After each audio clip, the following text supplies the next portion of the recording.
ఇందుగలడు అందు లేడని సందేహం వలదు అన్నట్టు ఒక్కో పారి కొన్ని రాళ్ల మీద పండ్ల మీద కూరగాయల మీద వినాయకుడు సాయిబాబా హనుమంతుడు అసొంటి రూపాలు కానొస్తుంటాయి.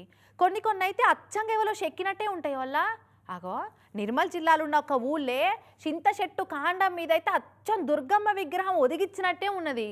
అగా చూసేదందుకు జాతర నడుస్తుందాడా. నిర్మల్ జిల్లా బైన్సా మండలం వానలపాడు ఊరికాడ ఎల్లమ్మ గుట్ట మీద ఉన్న చింత చెట్టిది. చెట్టు కాండం మీద చూడుర్రి అచ్చం దుర్గామాత ఆకారమే అవపడ్డది ఊరోళ్ళకి. ఇక చూసి అమ్మవారి చెట్టు మీద మా ఊరోళ్ళను కాపాడుతందుకే వచ్చిందని జేసీబీ పెట్టించి చెట్టు చుట్టూ సాఫ్ చేపించి అమ్మవారి ఆకారం ఉన్న చుట్టూ పసుపు బండారు రుద్ది పూలు పెట్టి పూజలు చురువు చేసిరు అక్కడి భక్త జనాలు.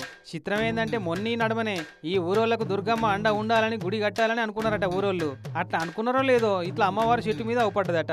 అంతేనా ఏ పెద్ద మనిషి?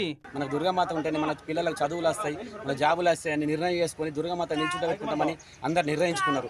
నిర్ణయించుకున్నాక ఇక్కడ డెవలప్మెంట్ చేస్తాని డెవలప్మెంట్ చేయంగా మా యూతులకు కమిటీ అందరికీ ఇక్కడ మా చింత చెట్టు ఒకటి ఎన్నో సంవత్సరాల నుంచి ఉన్నది. అదే చింత చెట్టుకు దుర్గామాతగా వెలిసింది.